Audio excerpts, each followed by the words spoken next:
और राम कथा सुनने की जिज्ञासा प्रकट की है।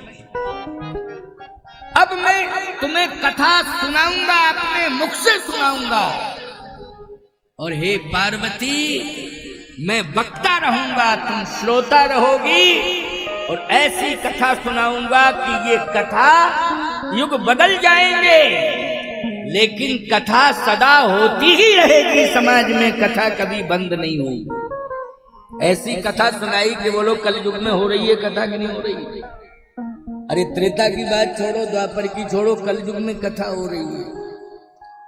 और ऐसी बात नहीं, शंकर जी को केवल एक ही श्रोता मिला था, पार्वती हमें तो हजारों लाखों मिल रहे। बोलो मिल रहे कि नहीं? कितना प्रमोशन हुआ है इस राम कथा ने। मैं सत्य कह रहा हूं आपसे, इस राम कथा ने पूरी दुनिया में घुमा दिया है। किसने घुमाया है? बोलो राम कथा। और ऐसे नहीं घुमाया है, वैसे लोग घूमने जाते हैं तो अपना किराया लेके जाते हैं, अपने पैसे से रोटी खाते हैं, अपने पैसे से रहते हैं। लेकिन धन्य है राम कथा, लोग किराया देके बुलाते हैं, भोजन बना के खिलाते हैं और माला पहनाते हैं। बोलो भाई, ये राम कथा की महिमा है, गजब। और रुपया खर्च करने की बात छोड़ो, रुपया दे के भेजते हैं, महाराज ले जाओ ले जाओ। बोलो यही हो रहा है कि नहीं हो रहा है? कितनी बड़ी महिमा है राम कथा की। मैं साधु बना था तो कथा कहने के उद्देश्य नहीं बना था, क्योंकि छोटी उम्र में बन गया था। उस समय हमें ज्ञान ही नहीं था कि क्या कथा होती है। लेकिन जन्म से वैराग्य था, वो प्रारब्ध लेकर के आया था, वैराग्य के संस्कार लेकर के जन्म से आया था, तो साधु बन गया। लेकिन ये भाव नहीं था कि मैं कथा कहूंगा, मैं इधर जाऊंगा उधर जाऊंगा, पूरे देश में जाऊंगा, दुनिया में जाऊंगा ना। लेकिन सत्य तो ये है कि भगवान ने ही भेजा था, इसी के लिए भेजा था कि जाओ तुम हमारा चरित्र सुनाना, पूरी दुनिया को हमारा चरित्र सुनाना। इसके लिए मैं अपना प्रिय पात्र बना करके भेज रहा हूं। तो पुरुषार्थ करने वाले लोग, प्रयास करने वाले लोग सफल नहीं होते हैं, लेकिन भगवान की कृपा पाने वाले लोग सफल हो जाते हैं। इसलिए रामायण पर तो अनेक लोगों ने तमाम भाव लिखे हैं, तमाम व्याख्याएं करी हैं, तमाम प्रकार के बड़े बड़े गहरे भाव निकाले हैं, लेकिन वो दुनिया में नहीं जा पाए। बोलो भाई क्यों? ये कृपा की बात है, कृपा ले जाती है, पुरुषार्थ नहीं। मैं सत्य कहता हूं, न ज्ञान ले जाता है न विज्ञान ले जाता है, दुनिया में तो भगवान ले जाता है। भगवान की कृपा जिसके ऊपर है वही दुनिया में जाता है, सारी दुनिया उसे स्वीकार करती है, इसलिए कृपा। तो पार्वती मैया ने कहा कि आप तो राम कथा सुनाओ। शंकर जी ने राम कथा सुनाई। अब देखिए सुनने का क्रम, क्योंकि आज जन्म होना है भगवान का, प्रभु का जन्म होना है। तो जन्म के बारे में भगवती पार्वती जी ने भगवान शिव से पूछा था, और वही तो जन्म का विस्तार बालकांड में हो गया। लेकिन प्रश्न करने वाली हैं भगवती पार्वती और उत्तर देने वाले हैं भगवान शंकर। तो देखिए कैलाश पर्वत की बात है, श्रोता के रूप में पार्वती जी हैं और वक्ता के रूप में भगवान शंकर हैं। पहला प्रश्न क्या है? 9 प्रश्न किए हैं पहले, इसके बाद 9 के बाद 14 प्रश्न विस्तार हुआ, और 14 के बाद 84 प्रश्न। तो बालकांड से लेके उत्तरकांड तक में 84 प्रसंग हैं। कितने हैं? 84। अच्छा योनियां कितनी हैं? जल्दी बोलो। नैमिषारण्य की परिक्रमा 84 को, अयोध्या की परिक्रमा, बड़ी परिक्रमा 14 कोस के बाद 84 कोस की है कि नहीं बोलो? पहले 5 कोसी परिक्रमा, फिर 14 कोसी परिक्रमा, फिर 84 कोस की परिक्रमा। 5 कोस, 14 कोस और 84 कोस। ऐसे ही तो चित्रकूट का, ऐसे ही नैमिषारण्य का हाल है। लेकिन भगवती पार्वती मैया ने सबसे पहले 9 प्रश्न किए, 9 के बाद 14 प्रश्न किए, और 14 प्रश्न के बाद फिर 84 प्रश्न किए हैं। तो बाल कांड से लेकर के उत्तर कांड तक रामचरितमानस ग्रंथ लिख दिया गया। पहला प्रश्न क्या है? पहला प्रश्न है, प्रथम सुकारण कहु विचार। प्रथम सुकारण कहु विचारी। प्रथम सुकारण कहु विचारी। प्रथम सुकारण कहु विचारी। निर्गुण ब्रह्म सगुण बपुधारी। निर्गुण ब्रह्म सगुण बपुधारी। निर्गुण ब्रह्म सगुण बपुधारी। निर्गुण ब्रह्म सगुण बपुधारी। प्रथम सुकारण कहु विचारी। प्रथम सुकारण कहु विचारी। निर्गुण ब्रह्म सगुण बपुधारी। निर्गुण ब्रह्म सगुण बपुधारी। ब्रह्म निर्गुण से सगुण क्यों हुआ? ब्रह्म तो निर्गुण है, लेकिन वो सगुण बन गया। तो आप ही बताएं, ये सगुण की चर्चा कहीं ऐसी तो नहीं है कि असत्य हो? भगवान शंकर ने कहा वो ब्रह्म सगुण बना है। क्यों बना? और अयोध्या में ये क्यों बना? सबसे पहले वो ब्रह्म बोलो निर्गुण से सगुण कहां बना है? नैमिषारण्य में पहले बना, इसके बाद अयोध्या में। महाराज मनु शत्रुपा के सामने नील सरोरोह नील मणि नील नीरधर श्याम लाजय तन शोभा निरख कोटि कोटि शतकाम। महाराज मनु शत्रुपा के समक्ष प्रकट हुआ है और संपूर्ण सौंदर्य को लेकर के प्रकट हुआ है। इसका मतलब है सौंदर्य को लेकर के अगर प्रकट हो रहा है तो वो सगुण है। लेकिन सगुण क्यों? वो तो निर्गुण है। नेति नेति कहे वेद निरूप। भगवान शंकर ने कहा बहुत ही अच्छा प्रश्न किया है। पार्वती निर्गुण ब्रह्म सगुण बनता है भक्तों के कारण। उसमें नाम किसका लिया है? भक्तों का नाम।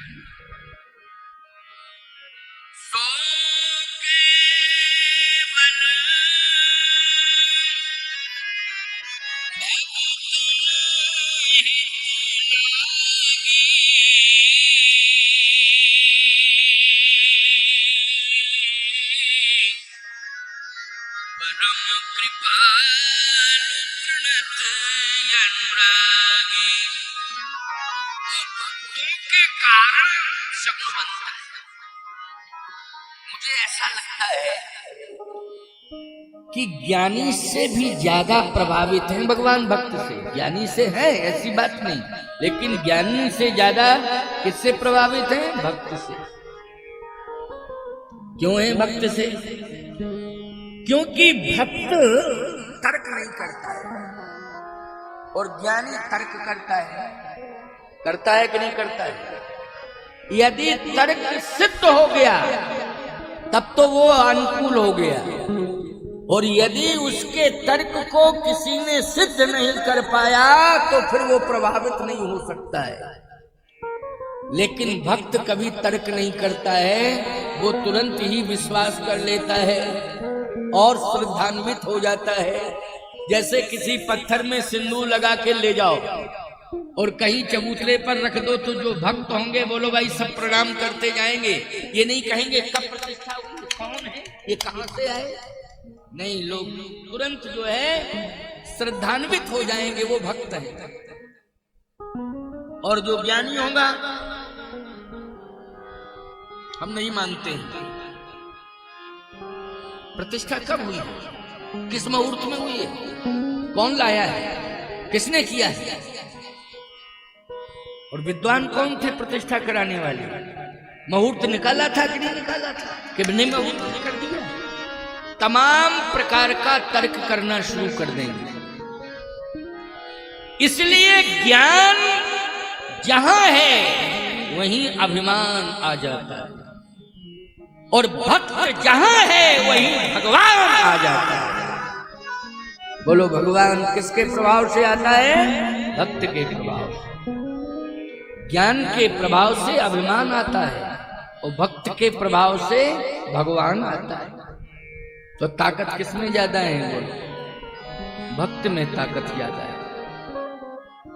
इसलिए सो केवल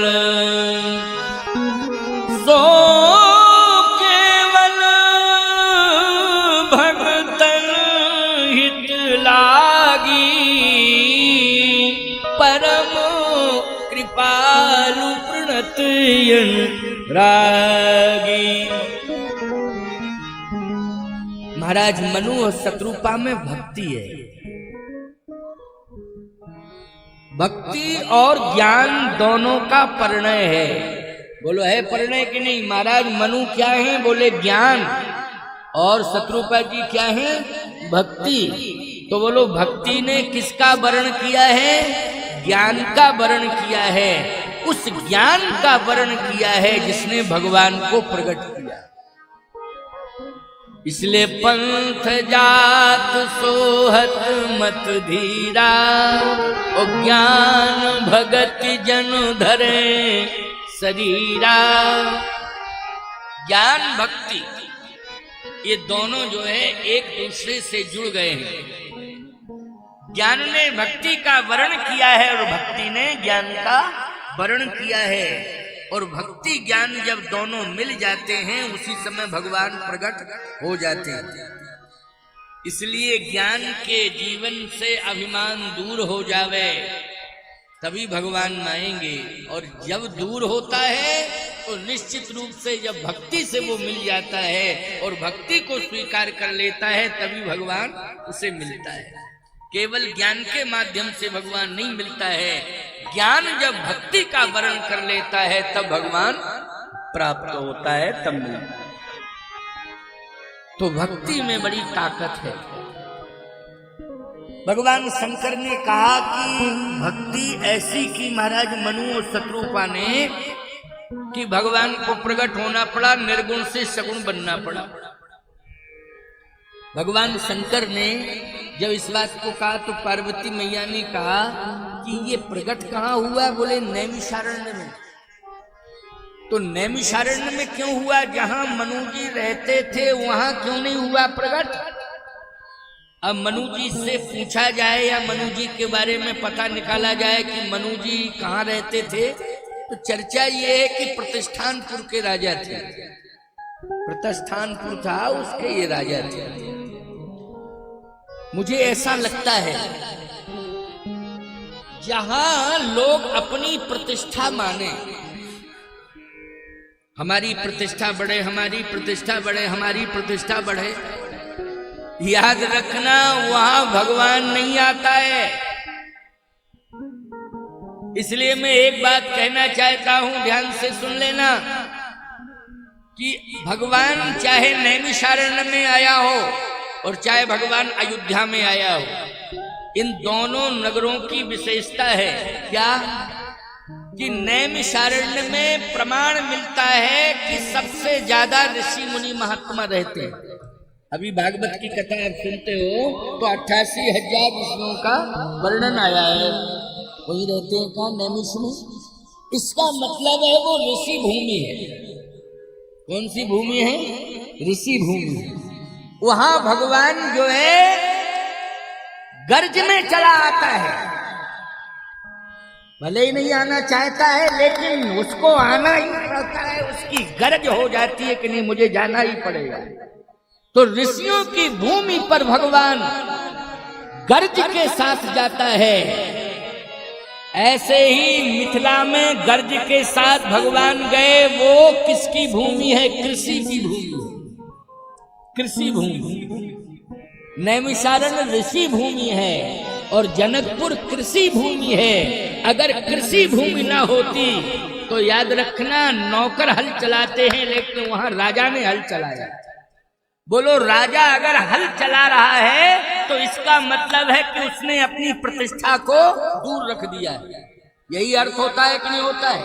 यदि जनक जी प्रतिष्ठा लिए बैठे रहते तो भगवान नहीं जाते, लेकिन जनक जी ने हल चलाया। बोलो, राजा ने अपनी प्रतिष्ठा को दूर किया कि नहीं किया? जल्दी बोलो।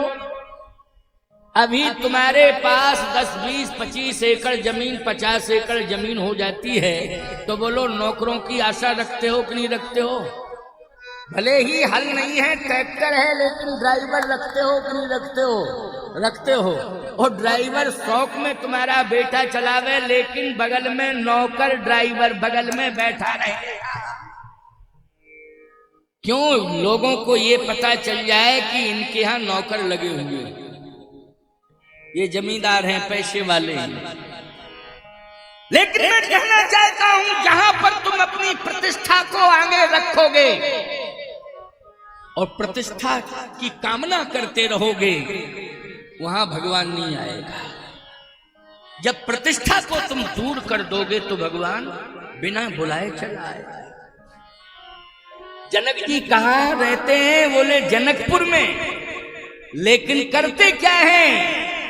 बोले उन्होंने सिंहासन पर बैठे सम्मान पाया, ज्ञानी भी हैं, ज्ञान का प्रचार किया, लेकिन भगवान नहीं आए। भगवान कब आए? जब उन्होंने प्रतिष्ठा को दूर कर दिया और हल लेकर के खेत में पहुंच गए और चलाने लगे। तो याद रखना, सबसे पहले जनक जी को सीता जी मिल गई और बिना बुलाए फिर राम जी भी मिल गए। सीता राम दोनों मिल गए कि नहीं मिल गए? इसलिए प्रतिष्ठा ही घातक है। ये प्रतिष्ठा सबसे ज्यादा हानि कर रही है। इसी प्रतिष्ठा के कारण ही आज परेशानी पैदा हो रही है। प्रतिष्ठा, प्रतिष्ठा, प्रतिष्ठा। याद रखना, प्रतिष्ठा अपने गांव में भगवान की कराओ। किसकी कराओ प्रतिष्ठा? अपनी नहीं, भगवान की प्रतिष्ठा कराओ। समझ में आ गई बात कि नहीं आ गई? है? अपनी प्रतिष्ठा के चक्कर में पड़े हो तो माया मिली न राम, लेकिन भगवान की प्रतिष्ठा कराओ। ये धन्य है मुरावली गांव, जिसमें भगवान विराजमान है, माता राजराजेश्वरी विराजमान है। ऐसा गांव कोई नहीं होना चाहिए जिसमें भगवान का मंदिर ना हो, भगवान की प्रतिष्ठा ना हुई हो। हर गांव में मंदिर हो और भगवान की प्रतिष्ठा होनी चाहिए, तभी हमारे जीवन को शांति मिलेगी, तभी हमें एक दिन प्रत्यक्ष रूप से भगवान का दर्शन हो जाएगा। लेकिन हम ये देखते हैं प्रतिष्ठा तो हो जाती है, लेकिन प्रतिष्ठा के बाद फिर पुजारी यही आरती करे और बाद में वही शंख झालर बजा दे।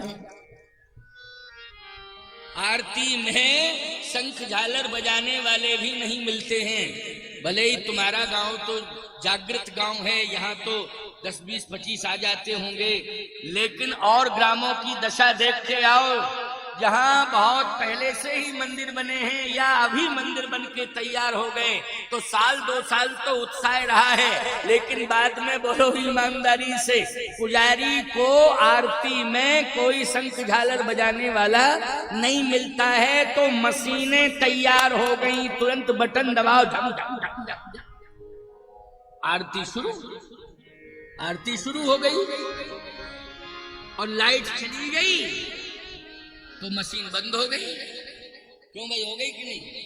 और 12 बजे सैन करा दिया, कोई शैतान लड़का पहुंच गया और मशीन का बटन दबा दिया तो दिन में 12 बजे क्योंकि वो तो मशीन लगी हुई है। रात्रि के 12 बजे किसी ने बटन दबा दिया, बोलो भाई, तो वो मशीन बजने लगेगी। ये प्रदर्शन हो रहा है। नहीं, मंदिर बने, प्रतिष्ठा हो तो सुबह शाम दर्शन करने के लिए जाना चाहिए।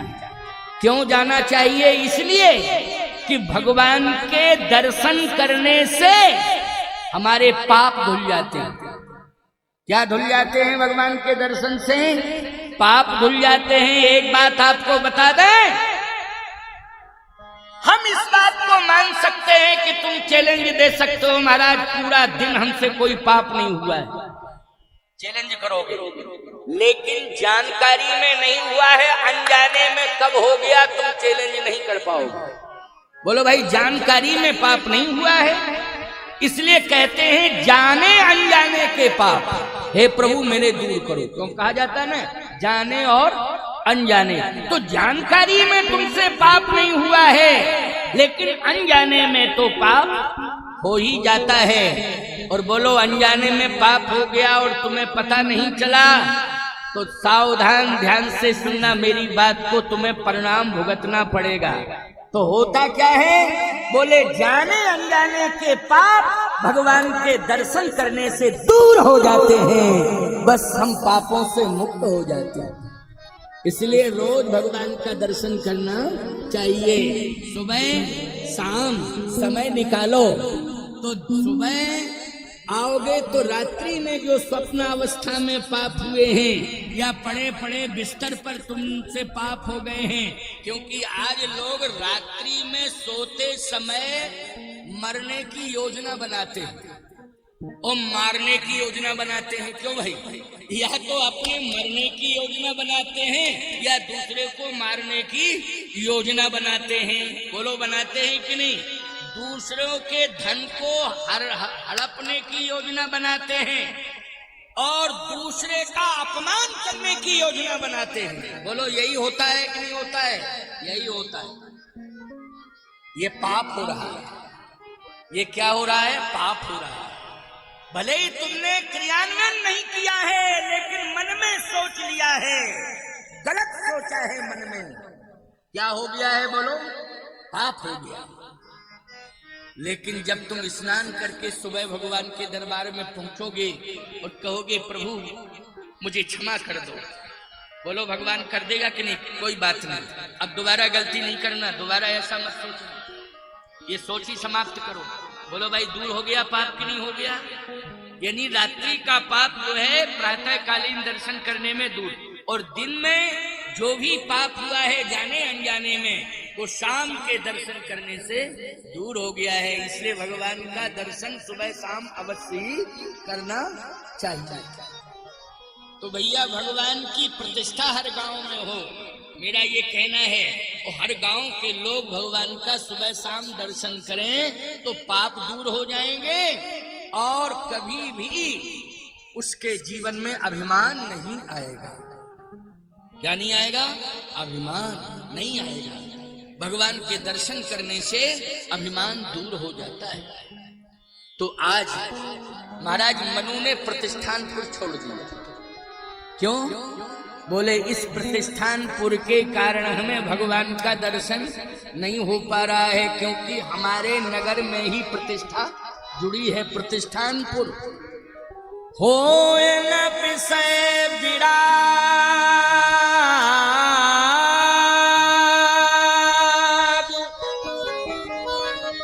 भवन बसत भा चौथ पन,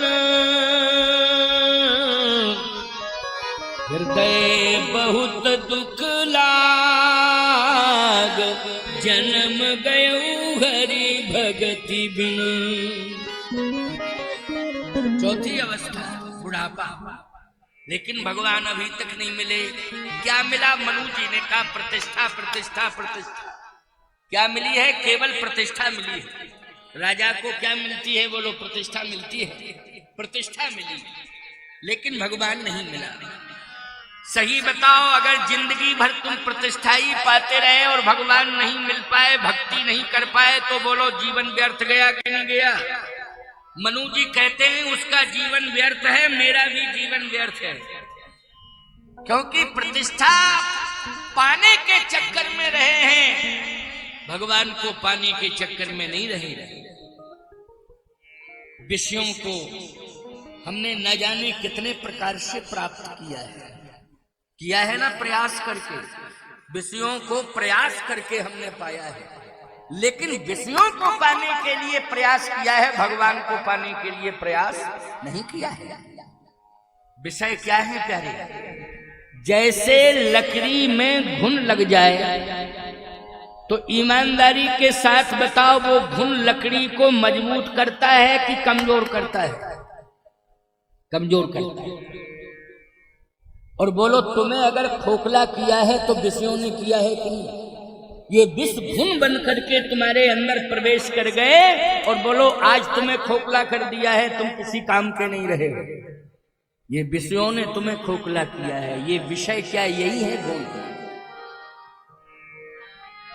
गेहूं में लग जावे तो गेहूं खोखला हो जावे, किसी भी जिन्स में पहुंच जावे, वो लकड़ी में पहुंच जावे, वो कमजोर हो जावे। ये घुन जो है कमजोर ही करता है। ये विषय जो है हमारे शरीर को कमजोर ही करते हैं प्यारे। ये विषय हमारे शरीर को कभी मजबूत नहीं करते हैं, कमजोर करते हैं। महाराज मनु ने कहा कि हम अंदर से बहुत कमजोर हो गए। क्यों? होय न विषय विराग, होय न विषय विराग, भवन बसत भा चौथपन, गए बहुत दुख लाग, जन्म गयो हरि भगति। आपको मालूम होना चाहिए, लकड़ी में अगर घुन लग जाता है, वो लकड़ी जो है किसी काम की नहीं रहती है, जलाने के काम की भी नहीं रहती, क्योंकि उसमें जीव होते हैं। क्या होते हैं? जल्दी बोलो। घुन क्या है? एक कीड़ा है। और कीड़ा वाली लकड़ी को तुम कहाँ ले जाओगे? बोलो। चूल्हे में ले जाओगे? कहाँ ले जाओगे? तुम्हारा दिल नहीं कहेगा, कहे इसको तो पड़ी रहने दो, ये अब काम की नहीं है। अच्छा गेहूं, बोले गेहूं में घुन लग जावे तो दिखाई नहीं देता है, लेकिन चक्की पर पहुंच जाता है तो घुन ही बोलने लगता है। अरे पीसने वाले हमको निकाल के बाहर करो तब पीसो। तो कहता तुम कहाँ हो? बोले अंदर है इसके। वो कहता है हम तुम्हें छोड़ेंगे नहीं, पीसेंगे। और गेहूं भी कहता है कि नहीं पीसो पीसो पीसो। तो गेहूं पीसने वाली चक्की है कि घुन पीसने वाली? कहा कि नहीं गेहूं पीसने वाली चक्की है, लेकिन तुझे इसलिए पीसा जा रहा है क्योंकि तूने गेहूं को खोखला करने का प्रयास किया है, इसलिए तुझे पीसा जा रहा है। याद रखना, इन दोषों ने घुन बन करके तुम्हारे शरीर को खोखला कर दिया है। इसलिए परमात्मा की चक्की में जो दोष हैं वो भी पीसे जाएंगे, उनके साथ तुम भी पिसोगे। सही बात तो ये है। इसकी सजा तुम्हें भगवान के यहाँ मिलेगी। इसलिए मैं एक बात कहना चाहता हूँ कि ये जो घुन है इसको तो हटा ही दो। ये घुन ना आ पावे। ये घुन बचाएगा कौन? ये दोष रूपी घुन कैसे दूर होंगे? बोले ये दोष रूपी घुन दूर होंगे जब हम भगवान की शरण में जाके दर्शन करें, भगवान की कथा सुने, साधु संतों का दर्शन करें और समय समय पर तीर्थों में जावें, समय समय पर पवित्र नदियों में स्नान करें। जैसे गंगा जी हैं, नर्मदा जी हैं, मंदाकिनी जी हैं। बोलो भाई, इनमें स्नान करना चाहिए। और साथ ही साथ पवित्र सरोवरों में स्नान करें, पवित्र नदियों में स्नान करें। इससे क्या होगा? हमारे शरीर के अंदर जो विकार है वो धुल जाएगा और कथा कहने से तो कोई दोष रहेगा ही नहीं। महाराज मनु ने कहा कि अब मैं छोड़ रहा हूं प्रतिष्ठानपुर को, अब नहीं रहूंगा इसमें। कहां जाओगे? अयोध्या जाओगे कि चित्रकूट जाओगे? चित्रकूट अनादि है, ऐसा नहीं कि राम जी पहुंचे तभी चित्रकूट बना है। चित्रकूट तो पहले से ही है, अनादि है। बद्रीनाथ जाओगे, महाराज मनु ने कहा कहीं नहीं जाऊंगा, नैमिषारण्य जाऊंगा।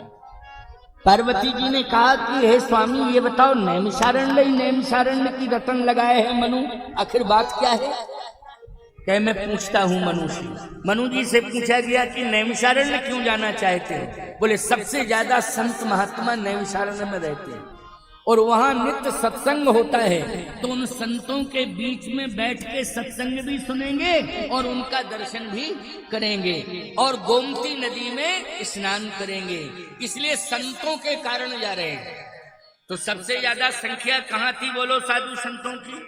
सबसे बड़ा संतों का तीर्थ जो है नैमिषारण्य है। 88,000 ऋषियों का जहां वर्णन आता है, इसलिए मैं संतों की शरण में जा रहा हूं। प्रतिष्ठानपुर में ही मुकुट उतार दिया, ये प्रतिष्ठा दूर कर दी। बोलो कर दी कि नहीं? मुकुट का मतलब क्या हुआ? प्रतिष्ठा। इसको रख दिया, कहा बेटा इधर आओ। अपने बेटे को बुलाया, बेटे का नाम है उत्तानपाद, बुलाया इधर आओ, ये मुकुट में तेरे सिर पर रख रहा है। बेटे ने रोक दिया, बोले नहीं, हमारे मन में मुकुट पाने की लालसा ही नहीं है। एक बात बतावें, जब तक उत्तानपाद का विवाह नहीं हुआ तब तक उसका सत्ता और सिंहासन के प्रति मोह नहीं हुआ, लेकिन जब से सुरुचि आई तब से बोलो मोह बढ़ गया कि नहीं बढ़ गया? सत्ता के प्रति मोह, धन के प्रति बढ़ गया। तो मुझे ऐसा लगता है कि पत्नी जब आ जाती है तो फिर पति को धन कमाने की लालसा बढ़ जाती है, क्योंकि डिमांड पर अब उसकी पूर्ति करना है, तो चाहे खेती करके करे, चाहे बिजनेस करके करे, चाहे नेतागिरी करके करे।